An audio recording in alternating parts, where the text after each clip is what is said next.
What's going on, everybody? Jared Sandler here with you as we continue our 2020 Rangers review and I guess the beginnings of a 2021 preview. We're going to be going either position by position or in some cases position grouping. So, for instance, we're going to discuss first baseman right here, but next, instead of doing just second baseman, just shortstop, just third baseman, since a lot of it's kind of interconnected, we're going to take a look at the non-first base members of the infield, second, short, and third, and try and put some of the potential puzzle pieces together for next year while also looking back on the year that was. But we focus on first base right now, and a few things I want to make sure to make clear when it comes to first base, just the position in general. Number one is, yes, first base is a position which you will move someone to if they don't have a better defensive position, or maybe you just need to get their bat in the lineup. You're not going to just move someone. We'll just stick him at shortstop. You're not just going to, we'll just stick him in center. That doesn't happen. But with that said, two other things are true. One, it's not just an overnight thing where someone becomes a good defensive first baseman. And two, and probably most importantly, I don't think it's easy to recognize how important a good defensive first baseman can be until you don't have a good defensive first baseman. If you think about Rangers history, very rarely has the team gone without a good defensive first baseman. From Will Clark, and then you got Mark Teixeira, Mitch Moreland, Ronald Guzman. These guys, Chris Davis, really good defensive first baseman. I don't mean this as a shot to Derek Dietrich, but when he played first base this year, you notice things like, man, he's just not as good there. So I know that the tendency for some people when they consider the roster and how to fit this guy in and that guy in, it's like, let's just stick him in first base. All right, there is some merit to that. It happens. So, obviously it's a consideration for certain guys. However, I would caution you, for instance, guys like Nick Solak, Willie Calhoun, and, if you're trying to find another position for Rougned Odor, they don't make much sense there because you do want a bigger first baseman. They provide a bigger target. It's less or more margin for error for your infielders. And then if you've got a guy like Ronald Guzman, who's so proficient at scooping low throws, well, that's going to save errors. So should your first item, in your list of criteria for a first baseman must be Gold Glove caliber? No, because the reality is a lot of times you get offense from your first baseman. But I do hear people say, well, who cares? It's just first base, when they consider a player's defensive abilities there. And that's also not a fair, or maybe I guess the best way to look at it, because there is value in having a good defensive first baseman. Is it more valuable than short, center, catcher? No. But again, you can get exposed pretty quickly if you just stick anyone over there. All right, so the players who played first base for the Rangers this year, you got Ronald Guzman, Sherten Apostle, Danny Santana, Derek Dietrich played some first base, Todd Frazier. Well, obviously Frazier's no longer with the Rangers, and I would be shocked if Derek Dietrich was with the Rangers, at the big league level next year. So Ronald Guzman, let's start with him. Up and down year for Guzzi. Had a lot of chances to win the first base job out of camp, but neither he nor Greg Bird had a good camp. And so Guzzi started the season as a backup and then eventually went down to the alternate site. He didn't return until late August and then was with the team the rest of the way.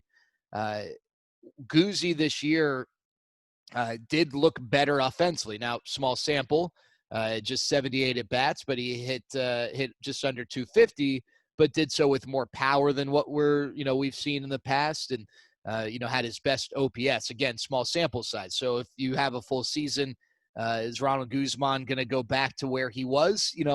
There's no way to know. But I do think what Guzzi has done is earned himself a chance to compete for the first baseman's job next year. Whereas, if you look at a guy who was immediately sent down to the alternate site, you kind of wonder, where does the organization stand with him? Now, one thing that needs to be noted is, and again, small sample, so it could go both ways. He could have ultimately showed better results with a greater sample, but he struggled against lefties, and that's been a challenge for him in his career. It's a double-edged sword because on one hand, you hear people like Ronald Guzman and Nomar Mazara said this, when discussing his lack of success against lefties. They'll say, well, in order for me to get better at hitting lefties, I need to be in the lineup to hit lefties. But on the other hand, you're trying to win, or you don't want to, put the player in a bad position, low probability for success. There's that fine line. Like, how often do you keep sending them out there versus, hey, let's take a step back, let's go to the lab and work on it. But it does seem like the Rangers would at least need to be prepared to have an option against left-handed pitching, because that's an area in which Guzzi has struggled offensively. I do expect Ronald Guzman to very much be in the mix to get playing time at first base next year, and one guy with whom he might share that role is Sam Huff. Sam Huff's a righty who very well could be the first baseman to pair with Ronald Guzman in a platoon. Now, if you saw the catcher's preview, you heard me lay out what I think Sam Huff's plan could be, whether it's right away on opening day if he's with the team out of camp, or shortly thereafter, which as long as he's healthy, I would expect that to be the case. And that's to catch some, to share that responsibility with Jose Trevino, but to keep his bat in the lineup to maximize his ability to get that experience and to show off that tool. You might see him play some first base, and he could share that responsibility with Ronald Guzman. So I do think what we saw from Sam Huff, again, I mean, if we're going to talk about Ronald Guzman in small sample size, have to do the same with Sam Huff. He had less than half the at-bats. He had 31 at-bats, ended up hitting 355, hit 3 home runs. I think what we can take away from Sam Huff's small sample is not any guarantee of future success, but what he did was he gave us a snapshot of why people feel so strongly about him. Does that mean it's going to translate into sustained success? No, it doesn't. But he gave us a glimpse as to what, perhaps could make him so special with the bat. And I think with next year being what it is, another year to focus on the youth, he's going to get plenty of opportunities. So I would expect to see Sam Huff a part of the mix. And because of the success he had, even in a small sample, I think he's put himself in a position to compete realistically for a big league job out of camp, whereas others like Anderson Tejeda and Sherten Apostle, I don't expect to go to camp really with a realistic chance to make the club out of spring training, but they will be a part of big league camp, and I'd expect them to be big leaguers next year. Sherten Apostle, by the way, another guy who very well could see some time at first base. The reality is you're probably going to have a handful of guys who play first base next year. Another guy you could see there is Danny Santana. He's going to be working his way back from surgery, it's surgery similar to Tommy John. Are the Rangers going to be eager to just throw him in the outfield to, let it fly? Probably not. It might take some time before they do that. And Danny's played first base in the past, and that's a spot where they could fit his bat into the lineup. Tough to really assess Danny's 2020 because of the injuries. I will say that prior to his initial injury, he looked lost to the plate.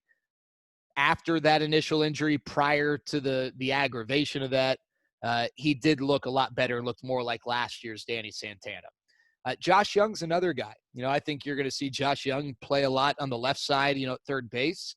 And obviously what the Rangers do with Isaiah Kiner-Falefa could impact that a bit. But I think that, the next spot for Josh, if not third, is first. And so, I think you're going to see, whereas with some positions, you're going to see one guy. Like Leody Taveras will be the team center fielder next year.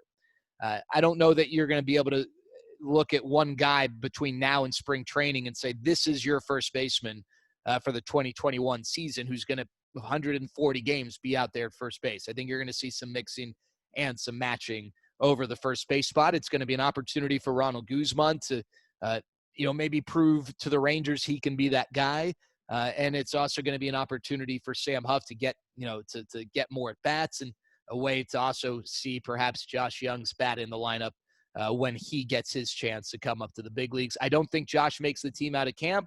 I do expect to see Josh before June 1.